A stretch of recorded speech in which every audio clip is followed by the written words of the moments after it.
I've never felt so weak and down and put so much into something and done all the things that were like thought were impossible just to like have a lady at a desk just tell me no. How would you say your overall mental health is? I think a lot of anxiety comes from lack of control. So I was never anxious about that because I was always like, I know why I'm doing it. Like they're partying and I will be rewarded for it. My first real business was I was in college and I'm from the Middle East and I saw gym culture starting to like go from like 0% to like 5% in the Middle East. I went to the countries, I signed a bunch of influencers on contracts that like didn't start until we got the supplement brands. And I'm going to billionaires and I'm like, here's my marketing plan to take over the Middle East. And they're giving me signed contracts. I'm like, this is it. This is my moment. I finally got everything I'm going to sign. And then on like the last day, they just like made up some random reason. Oh, we also need this other paper that we never told you about that like is impossible to get. Just pure corruption. Like we don't want you to sell your supplements here because we're making money on our bad supplements. And I remember 2 years of everyday work. Like I've never felt so weak and down and put so much into something and done all the things that were like thought were impossible just to like have a lady at a desk just tell me no. Shifted my whole perspective. And then I was like, you know what? I never want to build a business that someone else can control at the push of a button. Welcome, everyone, to the Beyond the Cover podcast. My intent with creating this podcast was to provide a platform where men can speak openly about their journeys with mental health without fear of judgment while doing so. While I, the host, or you, the listener, may not agree with everything or anything that a certain guest says for that matter, my focus is not to decipher what is right or wrong. Rather, it's to gain a better understanding of why somebody thinks and acts the way that they do. And with this understanding, we will begin to make better sense of our own lives and the world around us. So join me as we open the books into these men's journeys and dissect the pages within. Eddie Maalouf, welcome to Beyond the Cover. Thanks for having me on, bro. Super excited. Yeah, this is going to be an awesome conversation today because I've been able to bring in people from all different walks of life, but I feel that your backstory and what you've accomplished is obviously very unique, as you know, and there's a lot that I want to dive into. So on the cover, you are the founder and CEO of Bad Marketing, which is not what people think. It's bold and disruptive is what it stands for. This is a full service e-commerce marketing agency. You manage over $1 billion in revenue, which is incredible. 1 billion. Okay. So safe to say that you're ultra successful in what you do. 108-figure brands you've worked with over.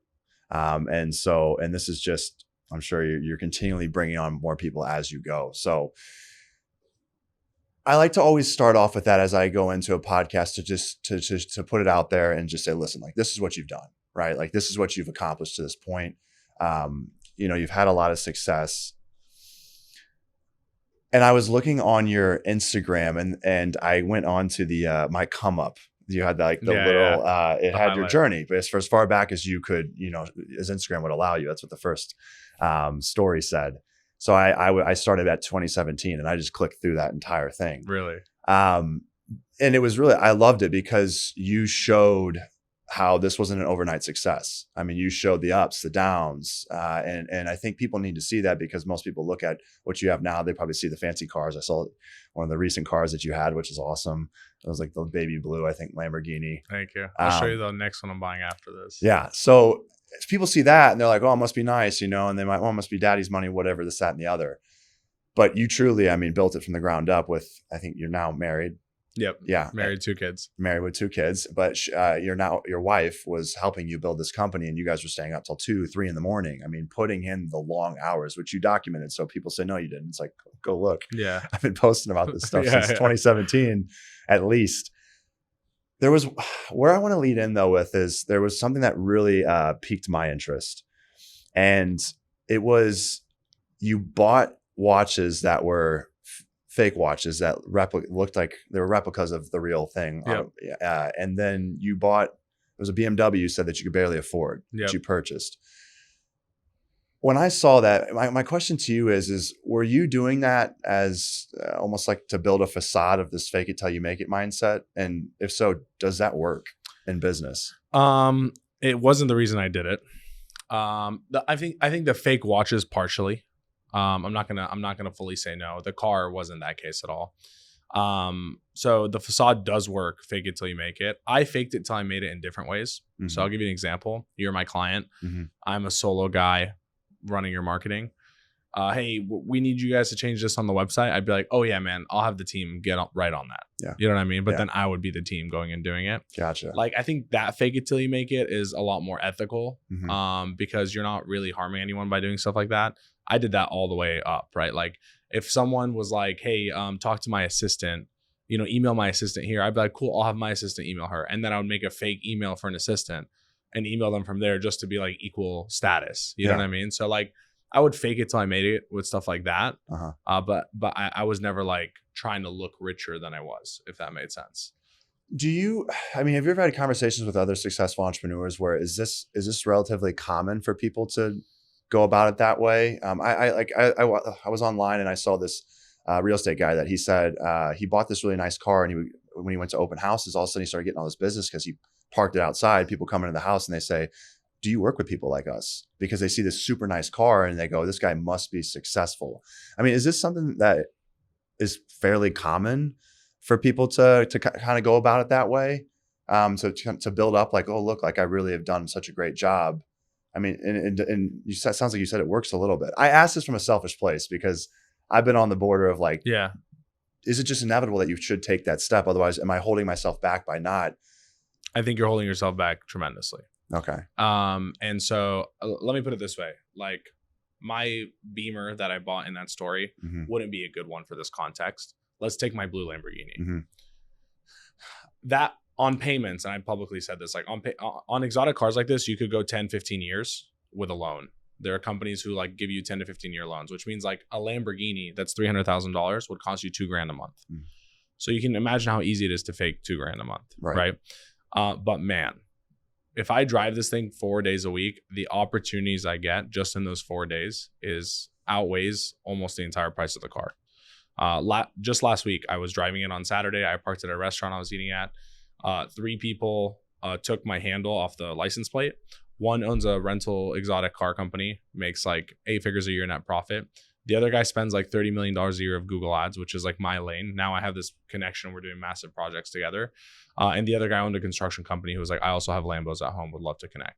Yeah. That's just from parking at lunch one day on a Saturday. Yeah. You can imagine over the course of time. So I do believe watches like this, cars like that, they do bring opportunity. Do I think you should stretch yourself thin financially where you can't afford to use those things just to put yourself in that light? I don't think so, unless you can directly ROI, like you own a real estate business and you're joining real estate car groups and you can get business, then sure, stretch yourself a little thin. Yeah. But I think overall, like you need to buy these cars without trying to like invest in cars, but like just buy them strictly for other purposes. Like you should be able to be liquid enough to do so. Yeah. Yeah. Yeah. And I think, again, I've heard enough stories where I'm like, I see the value in it. And I think you could also say, well, that's up to the individual that sees you pull up in the Lambo. Like that's on them to figure out whether or not, what your net worth is or what you do opportunity wise. I'm not technically misleading anybody because to your point, I mean, if I can go get that car at $2,000, $3,000 a month, people that are aware that that's what I think most people probably aren't aware that you can get a Lamborghini. They have no idea. They think it's $7-8 a month. Yeah. So that's what they're thinking. So you say that most individuals go, oh, I can foot that. Well, now are you really misleading somebody? Again, I find it fascinating how with business, perception's reality, and so ultimately sometimes that does work. I mean, if it gets you more clients and like you said, you end up getting more value than the car is worth at that point where you're like, now I just got all these deals. I can actually bring this in and buy this car outright. Yeah. Let me look at it at a longer term level for you though. I think this will click differently. So for me, I look at it as I have these businesses, but I also have Eddie Maalouf as a brand, right? You have Clayton as a brand. Like your existence is worth a certain value outside of all these companies. All the companies could perish. Yeah. And Clayton's existence as a brand is worth whatever, $5 million, whatever, just an example, right? I'm building that. I'm building Eddie's brand and my network and my Rolodex. So like if I just own these kinds of cars and I'm in these groups and events and things like that for these kind of people over the course of 20 years. How much personal network am I building? Yeah. That leads to so many things, impact in the world, financial impact for myself, my family, like just reach in general, so many things. It's crazy. I'll give you an example. My brother got kidnapped in Haiti, like by a gang. Like it was the biggest thing in like the whole world. He was the most famous person for like 24 hours. The FBI was involved. It was like the most wanted fugitive in Haiti had him like in his house. Like it was the craziest thing. Oh. And without ever posting about it, talking about it before the world found out, through my connections on text, I was able to get like 5 different options of us flying into a country with no government, no nothing, and getting to my brother's door where he's at, like guaranteed, whether it was like through military force, through negotiating force, through a jet, through a boat, through, you know what I mean? Like you had options. Yeah. You had options that just nobody would think about that. Even crazier. I had the number, mutual friend. I was like, hey, here's the situation. You know anyone? Oh, I know his cousin, the guy who had my brother. So like I got onto a FaceTime call with the guy, most wanted guy who has my brother through a text. Do you get what I'm saying? Like that's network, man. It's crazy, right? So it clicked in my head. I'm like, dude, if I do this for 10, 15 more years, like I could technically get access to anyone for anything through someone. Yeah. And so that's how I look at it for these things like that. I'm like, long term, you know, your network makes you untouchable as a person. You could lose all your businesses, all your knowledge, and literally through your network, you could build empires, you know? And so I don't underestimate that. So on the topic of building empires, I mean, there's this the stat with entrepreneurs that 99% of them fail. Why is that, in your opinion? Is it more with their business idea, or is it more the individual themselves? It's always the individual themselves, because the business idea comes and goes. Like I've had a million ideas, you know what I mean? I truly think this is just something I've learned, I guess, from an abundance standpoint over time. When I was growing up, I don't know if you thought like this, but like basically when I was growing up, I always thought like, man, like opportunities come so infrequently that like I have to say yes to a lot of them because they're so good. Like I need the ones because they're so scarce, and if I see a good one, I need to take it. Yeah. And now I'm like, man, there's opportunity everywhere I look. Like it's just for you to see it. Mm-hmm. And so I don't think ideas is the issue. I think it's always the individual. You can switch ideas. You can change your idea. That's what makes people successful. Elon Musk's Tesla idea number 1 was nowhere near iteration 10,000 that he's on right now. Yeah. So like that idea would have failed. I think as an individual, you coming from like a football background, you would understand. I mean, even The Bachelor and Bachelorette stuff, like that is a lot of like things to go through and problems to overcome. Like it's the same in business. If you just start, most people start and they're like, this is cool. I'm going to get rich like all these other guys on social media. And then like 2-3 problems happen and they're like, man, this is really hard. Like, I don't want to do this. And then they just put their hands up. I think that's why most people fail. I just don't think they understand, like, you just need to overcome more problems and stick in the dirt a little bit longer and you'll get there. Yeah. I like that. I mean, you're talking about, that scarcity versus abundance mindset. And if you believe that there's an abundance, that's a perspective thing. So you may be able to pull and say that I'm in an abundant situation where it's maybe not somebody else's abundance, but as long as you keep feeling that, look at what I'm bringing in, you're going to keep chasing after it, versus if you're like, there's not enough opportunities here for me, I need to, pivot. Exactly. So I want you to go back to your first experience with, okay, I'm going to be this entrepreneur. I'm not, I'm going to go build my own business. How long ago was that? When was it? Look, it's been ingrained with me. I'm not going to lie to you and say it was something recent. It's been ingrained with me since I was a kid.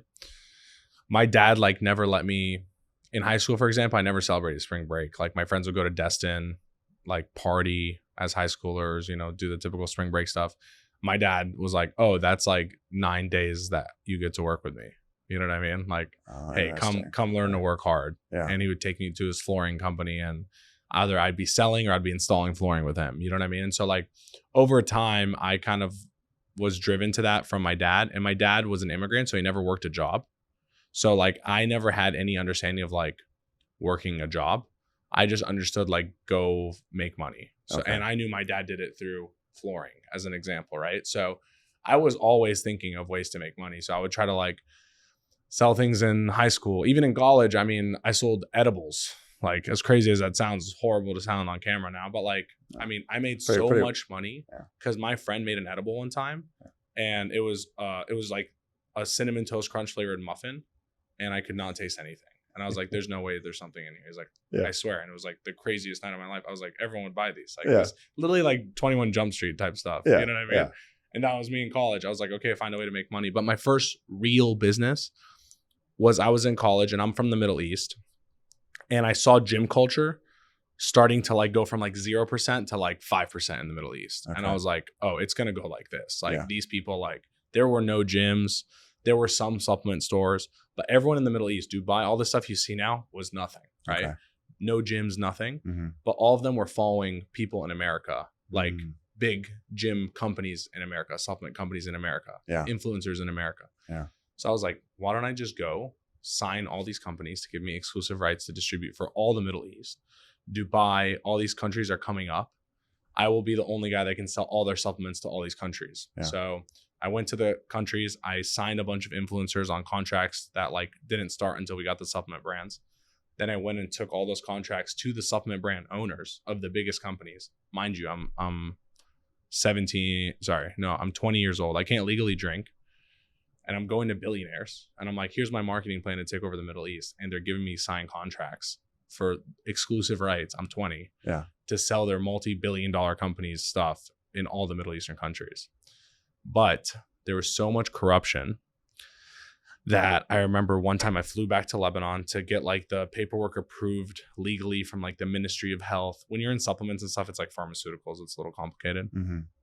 I remember every day walking up and down because the electricity was broken, 12 flights of stairs with 2 full 70-pound suitcases of supplement samples and all the paperwork and lab tests that they required me to get that I spent like a whole year getting from all these manufacturers in America. I'm like, this is it. This is my moment. I finally got everything I'm going to sign. And then on like the last day, they just like made up some random reason. Oh, we also need this other paper that we never told you about that like is impossible to get. Just pure corruption. Like, we don't want you to sell your supplements here because we're making money on our bad supplements. And I remember, dude, 2 years of everyday work. Like, I did the impossible. I got billionaires to give a 20-year-old exclusive rights to their business they built for 20 years. Like, I was like, I did the thing that was like so far past it. And I remember like going to the car. I'll never forget the exact moment because I went to McDonald's. I got 2 drinks for me and my driver. And I basically walked into the car. I opened it and it was raining. And by the time like the handle got really wet, I sat in the car. I'm already like defeated. I'm like, man, 2 years of work. I'm going to have to tell these guys we can't sell. Like, I did the impossible. And I remember like sitting in the car and the drinks fell because they got wet. It fell, boom, just splash. I'm covered in like Coke and Sprite. And I just sat there like bawling my eyes out. I'm like, man, like, I have never felt so weak and down and put so much into something and done all the things that were like thought were impossible just to like have a lady at a desk just tell me no. You know what I mean? And it like shifted my whole perspective. And then I was like, you know what? I never want to build a business that someone else can control at the push of a button. Like, I don't want anyone to ever be able to. So like in that moment, I was like, I'm not going to move forward. I'm not going to try to overcome this problem because like, what's the next one that they come up with and how long am I going to do this for? So that was my first real business venture. And the whole time I was just working like a part-time job at like a supplement store here in America, just to like, you know, stay in the space and wait for this paperwork to happen and stuff. But sorry for the long drawn out story, but no, I love that. Yeah. You touched on so many great things. I mean, again, I always wonder what's, you know, where the hardwiring came from. And it sounds like, again, it was with your father, who it seems that you guys, I mean, would you say you have a pretty healthy relationship or? Very healthy. We own businesses together now. Okay. Yeah. That's incredible. There was one part of that I was curious about. I mean, did you ever have the fear of missing out, that FOMO? I mean, your friends are out partying. I guess there's a part of me that was wondering, like, did you ever feel that you had to make up for the fact that while all your friends were doing that, you're hustling and working, or did you never really feel the need to scratch that itch because you got so much satisfaction from the business side? Because it's kind of like, the way I think of it is, if you just grew up working while all your friends were out playing and partying, sometimes you hear about people that like they were confined, they were in this area, and then because they never got to do it, they basically revolt, or they go to college and they go through their crazy phase. Did you ever have that? Or I definitely was not happy working while my friends were like having the time of their life in Florida. So definitely wasn't like something I had a lot of regrets in the moment for sure. I hated my dad for doing that. You know, I'm like, Dad, I can't believe everyone else gets to go, not me. You know what I mean? Mm-hmm. That being said, I definitely partied like crazy in college. Okay. So I definitely made it up. Yeah. But it wasn't for the reason that I missed out on spring break. It was literally just for the reason that like, basically here's the situation. Pre-college, I was a completely different person compared to like when college started. Okay. And I was just telling someone this, basically like on the way to college, my dad was driving me to like check into the dorms, whatever. I was like, you know what? Like no one from this day forward, I have 48,000 people in my University of Georgia. We played Mizzou all the time. Yeah. We took you guys out in 2014. That's the one. I think that's the one between that. Yeah, that was the best year, man. I was there for that game. Number 5 in the nation that year. I was there for that game. Yeah, I played that game. I had a bus. You played that game? I was in there. Yeah, I was in that game. You were on the field. Yeah, I was injured that game. Unfortunately, that was the biggest game. But yeah, we won, man. That was major. That's crazy. Yeah. I was sitting in row 2 that game. I won't forget it. That was a fun year for us. But what was I saying? What were we talking about? Well, you were talking about like how your mindset shifted when you went to college. college. So I was like, you know what? Like moving forward, there's 48,000 people that I'm about to potentially meet for the next 4 years. None of them know anything about me. But in high school, you carry whatever reputation you have from 3rd grade, 4th grade, 5th grade, 6th grade, 7th grade. It's the same group, just moving up to different schools together in the same class. So like whatever preconceived notion someone has about me, that's what it is. Yeah. I was like, from this day forward, I could be whoever I want. I could be the jock. I don't have to be the loser. You know what I mean? I could be the smart guy. I don't have to be like the average guy. Like I could be the person who's very extroverted, not introverted. So I was like, I kind of reframed my brain. I was like, this is what I'm going to do moving forward. And part of that was like being good with chicks, which in a university like Georgia means I'm partying a lot. So naturally it flew into that. Yeah. And so I partied a lot in college for sure, but I built a massive network from partying. And I've heard that time and time again. And I will say, I can absolutely say with full certainty that I shot myself in the foot by not doing that. By not partying. I didn't hardly partied. I thought that I needed to get the highest GPA. So I graduated with a 3.7 or 3.65 or whatever it was. And one of my most successful friends from high school was the biggest partier. He knows everybody and he kills it. I mean, he makes more money than almost all of my friends. And he's been making more money than them still since he was like 22 years old. That's awesome. And I had it backwards. You know, I think society makes you think you got to get straight A's and that gets you, you know, the best degree, which then makes you the most money. It's like, no, connections are everything. I mean, this guy has just absolutely destroyed it in the bar scene. I mean, he's killed it because he just knows everybody. Yeah. And so that's something that I think is a misconception. People think, oh, it's all about the grades. And I'm like, you know, it's the guys that got C's that graduate, you know, C's get degrees, they get their degree and then they just absolutely, you know, they connect right out the gate. So I missed that. So now I'm making up for it now, you know, now come out to Scottsdale. And I was like, well, now, hey, there's parties out here in Scottsdale. so we're doing that. You know, it just hurts me a little bit more the next day when I wake up. I was I wish I had my 23-year-old metabolism, not the 31. At least you're meeting better network people than I was meeting in college at the time. You know, at the time, none of us had anything. We were all brokies in college. Yeah, it's a good point. Yeah, I mean, people now are established out here, so I can meet people that it's like they can do things right now. This isn't like, oh, we have to wait, you know, 10 years for us to pull something together. But no, that's yeah. I mean, so. Did you, going back to that point where you had the cups drop in the car? That was your first, you know, big, like that. You were like, everything, I got this all worked out. I got these billionaires trusting me. And then all of a sudden, you know, cups shatter and you're in that moment and you're just like, man, I can't believe this happened. But you said that you just were at that point, you let it go and said, okay, I'm just going to move on from this idea. I mean, was it that instantaneous or did you have to sulk or struggle with that for? Oh, I struggled with that for like a week. So about a week. And then what caused you to pivot? Do you remember?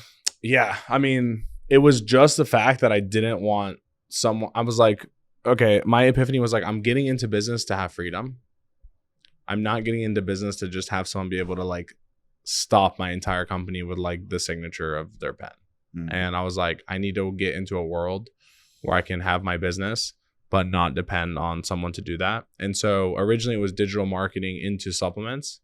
And then I just removed the supplements. I was like, why don't I just play digital fully? And why don't I just run marketing that I was going to do for my own company, for other people's companies? And now I can work from anywhere. I'm not, tied down by anyone's signatures or rules or stopping my imports from coming into their country. Yeah. I could literally do business anywhere. And so I was like, at the time, I wasn't thinking like, how do I build $1 billion company? You know what I mean? I was like, how do I make a buck?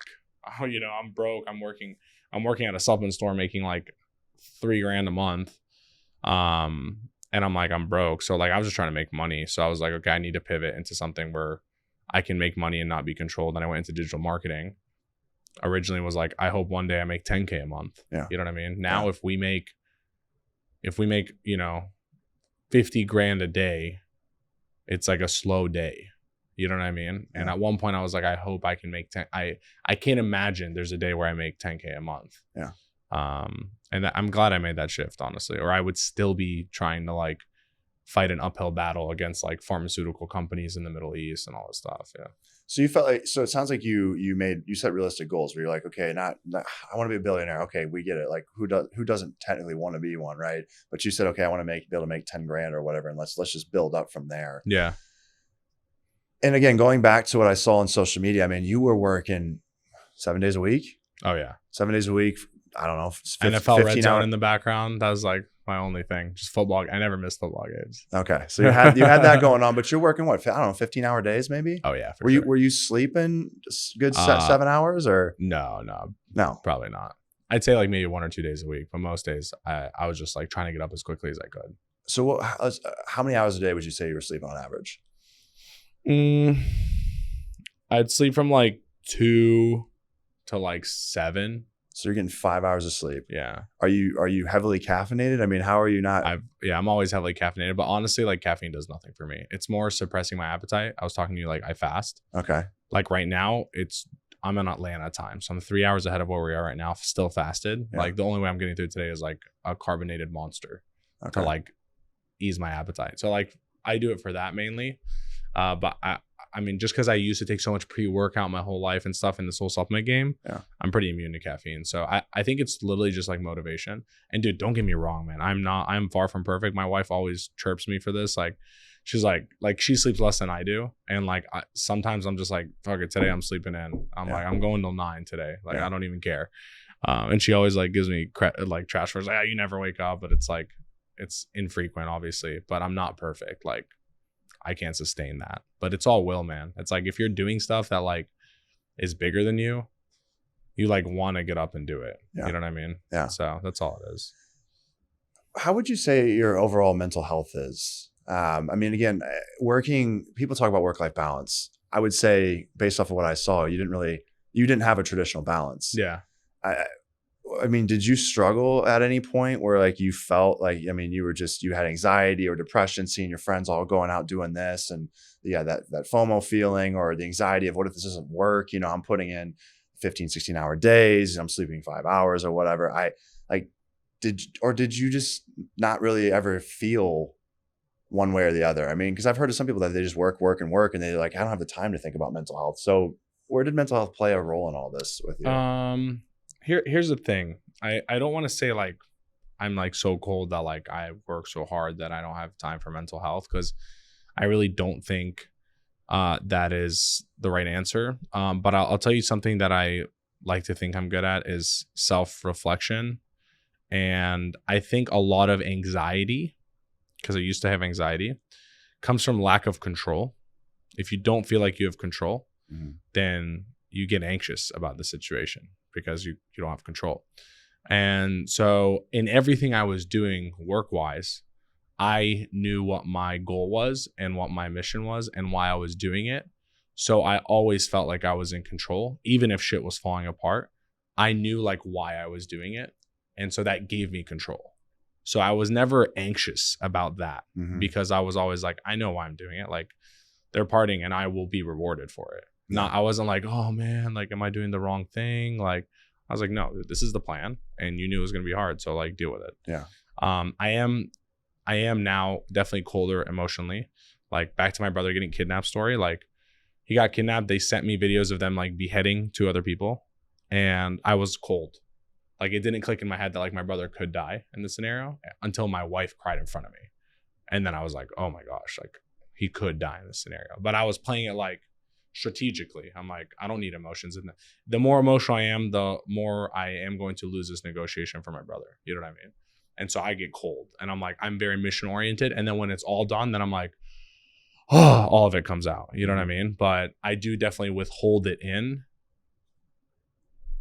to try to achieve whatever that goal is or mission is that I have. But I wouldn't say I'm definitely vulnerable with my mental health.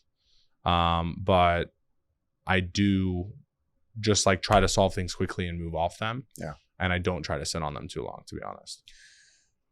And I think you worded that so well, because a couple of things you mentioned, having control over your business, but I also imagine you're not really focused on trying to control the entire environment. No. You understand that like there's things out of my control, so I'll just focus on me, right? And me, and like that's where I think a lot of people get caught up.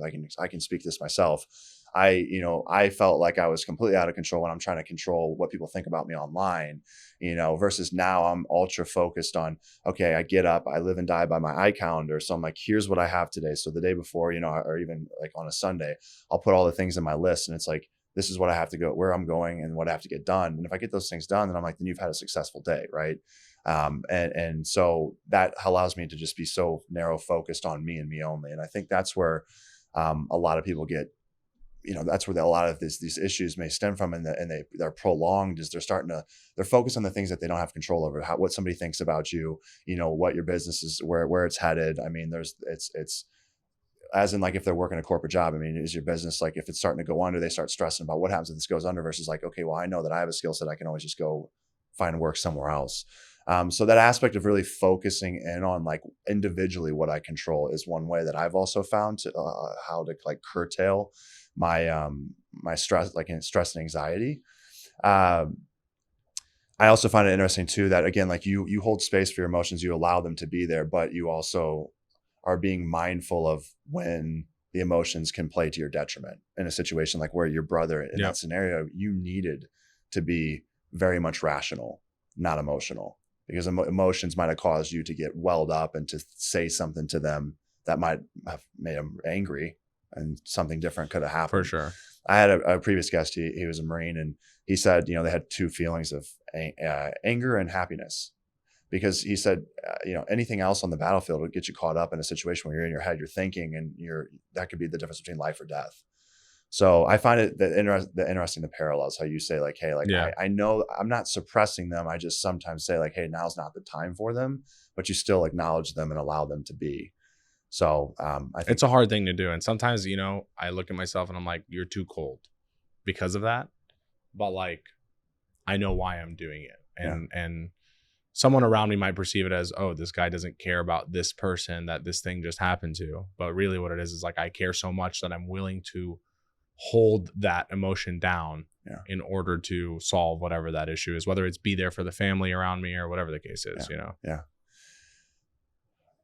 I just had this thought pop in my head, and I'm curious, what is your why? Why do you do what you do? I think it's just to like prove that things can be done that other people think can't be done. Literally today I was talking to someone about this, and it's like, I'll give you an example. I just bought a chicken business, chicken franchise. Was it Scoville? Yeah. It was my favorite like fast food spot with my wife. Then it like started clearly like going downward. And then I was like, I'm going to save this thing. And I was thinking to myself, I was like, you know what? Like, it'd be really fun is like some people work their whole life and they can't get past like one location of the restaurant. I'm going to do it on the side for like 3 to 5 years and have 100 locations. And I was like, I just want to prove that it's not that difficult. Like, and I believe in doing so. And this isn't, at one point it was for my own ego. And don't get me wrong, there's still a little bit of that. It's like, I want to show you guys that like, I could go do this if I wanted to. You know what I mean? Like on the side. That's probably part of the brand. That's part of the Eddie brand, right? Like, I can do it. Exactly. I mean, if anyone can do it, Eddie can do it, right? I mean, that's kind of where you hope that people get to that place. Exactly. And my friends close to me, like, and I don't talk like this to other people. I'm like, oh, I could do it. If I can't, no one can't. Like, I don't say that. But my friends, like my close friends that have been friends for like 15 years, they're like, oh, if Eddie said it, it's happening. You know what I mean? And that's how they walk with me too. Mm-hmm. Like, and it's cool to have that, be like, they have 100% confidence in, if I said we're doing this, then it's definitely happening. But I think that's what it is for me, man. That like as dumb of a why as it sounds, like here's the thing. Like I think back to the exact moment that this kind of started happening. I was doing digital marketing for my parents' house and I hit 40 grand a month. And I was like, I guess I can always make 40 grand a month. Like I was like, this is a pretty good fallback scenario. Like if everything in life falls apart, I know I can bust out a laptop with some Wi-Fi and I can get to 40 grand a month. Like if that's my worst case, why am I going to play it safe? I'm like, That's a good point, let me just hit home runs and aim for them. And if I miss, whatever, I'm back at 40 grand a month, which is still 4 times more than I ever thought was possible. Mm-hmm. So that was the moment I was like, okay, I'm just going to do big shit. Yeah. And now I'm just like, if it sounds like it can be big, I want to be a part of it. Yeah. You know what I mean? Yeah. So that's all it is, man. It's, I know it's not an emotional why, but it's the real reason. No, you know what? I share that with you. I just wrote this in my journal, that I am attracted to doing all the things that most people think are ridiculous or that are not possible. You know, I mean, that's why partly with reality television, it's like, most people say, oh, I couldn't do that. You know, all right, I'll do it. Oh, I wouldn't dance. You know, okay, I'll go do it. You know, I saw that. Yeah. And I think it's because I've just told myself I don't want to live a normal life. But I also want to try to inspire people to see that, well, if he can do it and do something so ridiculous, then why can't I do something that maybe not the same degree, but less than, even so, like, why not just give it a shot. Right. And that's why I think I also gravitated towards and related to your ability to post like your journey from the 2017 point. Like, here's my entire process is you were showing, you know, at the very beginning what you were doing, and it's not as refined as it is now. Right. And I think this is where I wish more people would show the process, because they see the polished product and they go, well, there's no way I can get anywhere near that. Right. I mean, I could see this when I was in this, you know, speaking on mental health. I was comparing myself, you know, to the top speakers, you know, in the entire world. And I'm like, you can't, that's the polished product of 30 years experience. Right. And so now that's why I post my dance videos from the very beginning. They're horrendous. They're goofy. They're getting better. They're getting better. But people go, my wife's proud. She's been following. Oh, that's I mean, you know, I love to hear that stuff, you know, but I purposely was posting. Well, I was super excited early on to post, but I also wanted to show people, like, look, this is my starting point, right? And is it embarrassing? Yeah, I go back to some of these videos. I'm like, this is cringy, but you know, I don't delete them on purpose, because I'm like, I want you to see, because I'm going to show you where I get in 5 years. Yeah, like you're going to see my 5-year video, because I'm not stopping anytime soon. Yeah. So you'll see the 5-year video, and then you're going to see the very beginning, and it's like at this point, like, look at the difference, right? And I may even make it easier for some people. I might just do a video compiled of it, like, here's 1 year, 2 year, 3 year, 4 and 5. Yeah, right. And it's like, because the whole point is I want people to sit, like, I want to have them to have a can-do attitude, because it's freedom. It's like, you know, you have way more power than you believe you do, but it's all up here. And I asked you that question earlier. What do you think holds most people back? And it's like, it's the individual, but it's the mentality. You know, I was always told that, oh, entrepreneurs, 99% of them fail. Whenever I thought of, like, well, maybe I want to start this business, 99% of them fail. Boom, that was it. Conversation over. I'm done. Yeah. I'm not going to do it. Yeah. 99% is a large number. Yeah. I think there's no chance. I think I'm the 1%. And it's like, you can be, because the 1% aren't superhuman. They just believe. And I think that's what I found to be the biggest differentiator. And, you know, they just focus on themselves, and they don't get overwhelmed by the outside. They're like, let me just stay in my lane. It's hard to do, though, especially with all the noise in the world. Like, dude, it was very easy for you to post a dancing video, get trashed, and then never dance again. And I almost did. Yeah. I almost fell victim to that. And you're probably this close. I was very close to quitting dancing, very close, because of I saw I was getting more shares than likes, and I knew exactly what that meant. Yeah. Everybody was shit talking in the DMs. Yeah, everybody was sending it out to laugh at me. Yeah, I mean, it's common sense, obviously. So I knew what was happening, and I was very close multiple times, being like, I just, you know what, man, I'm a laughing stock. Yeah, and it's hard sometimes when you try to carve your own path out. I mean, I was.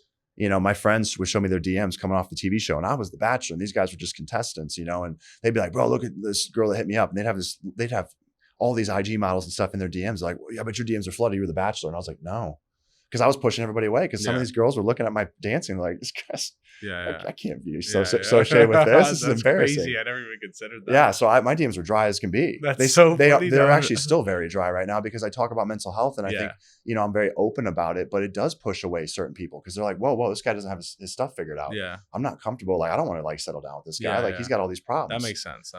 It's hard to sometimes carve your own path and be open, but I know it's only going to attract the right people. It's just going to push away the large majority. So you're only attracting the minority, which can feel ostracizing, but it's also, you don't want those people. You think you do, but most of those people you don't want in your corner.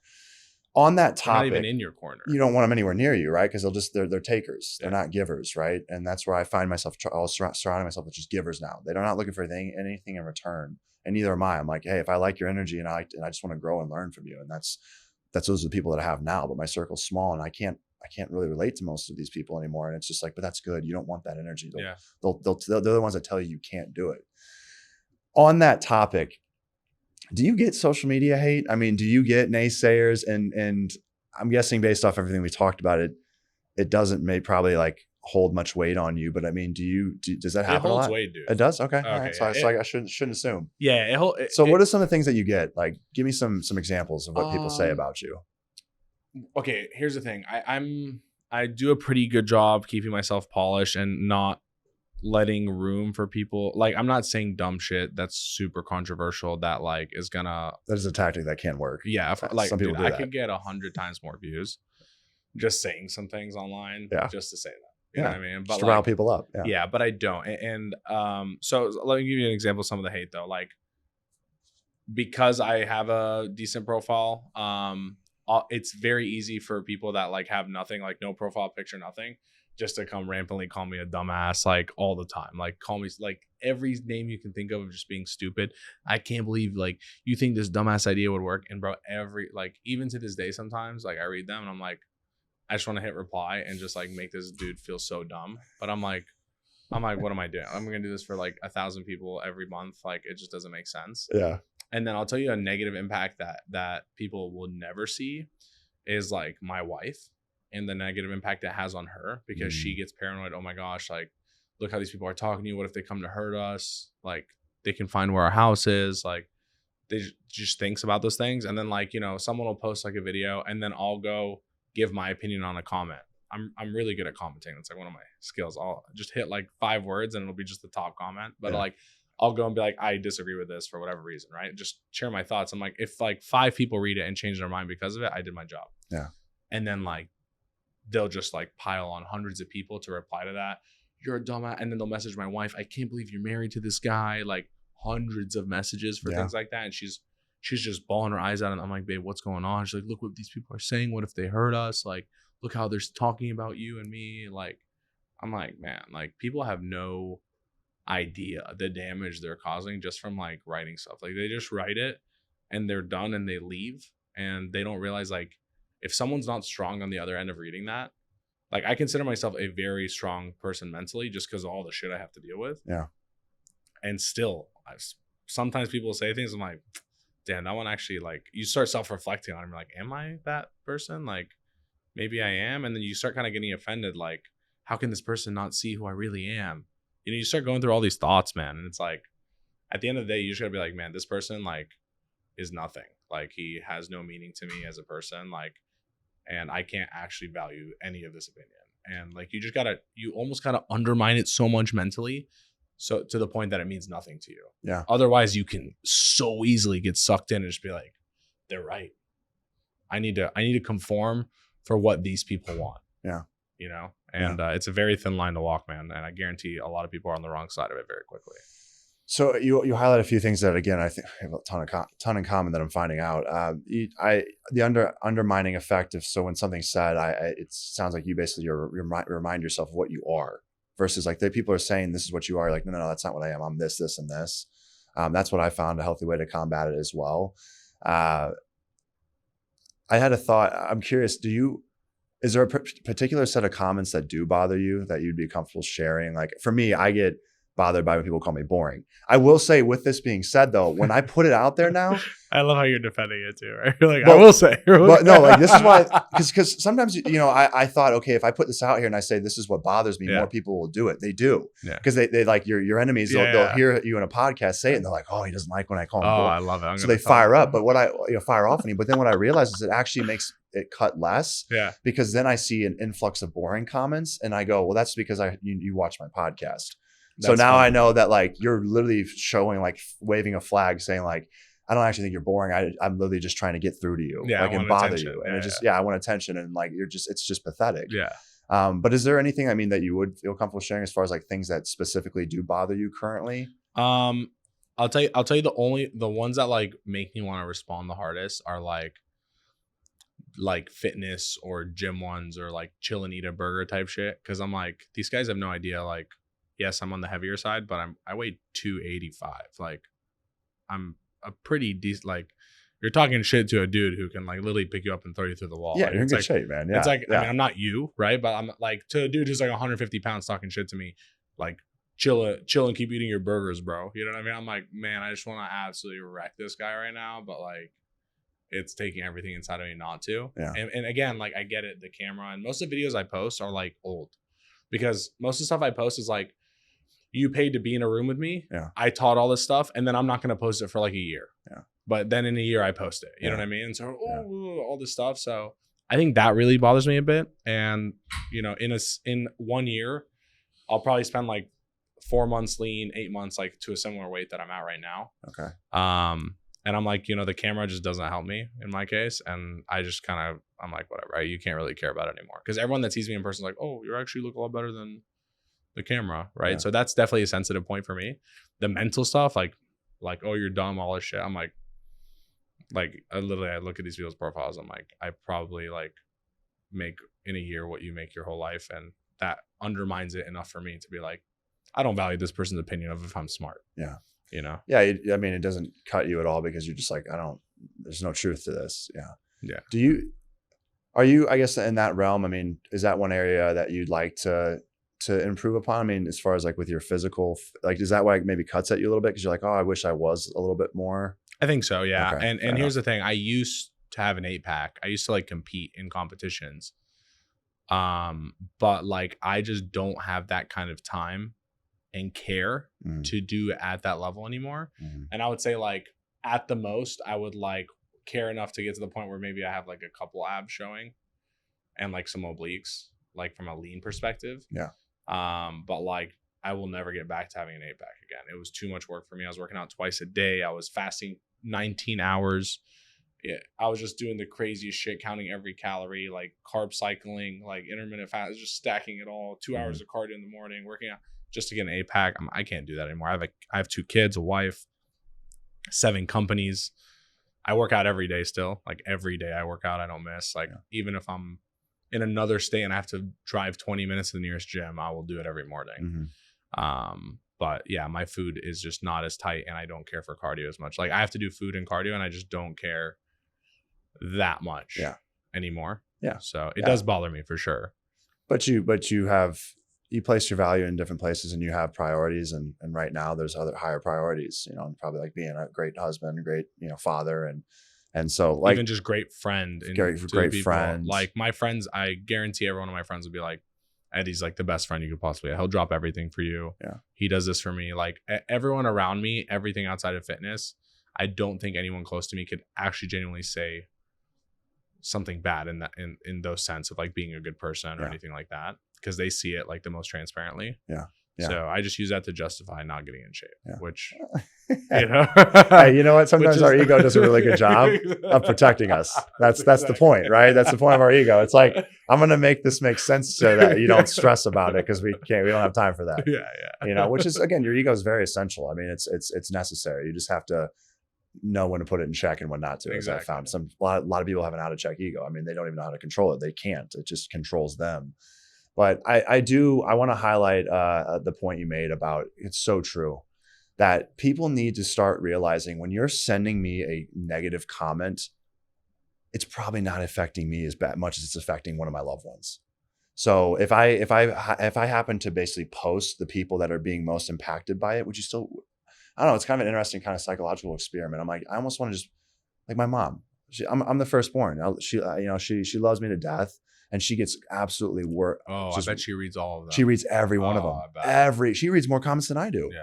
And it bothers her because, it's like, I'm her firstborn. And she's like, why are people saying this about my son? It hurts her way more than way more. And so, I mean, it's like, I want people to know that when you're sending this, like, I've been hardened. I've gotten thousands of messages. I mean, this stuff bounces off me, much more than it used to. Does some of it still penetrate through? Yes. The things that penetrate through are the things that I am aware of that I want to be better at, or I'm concerned about, or have some insecurity in, right? Those ones happen to get through.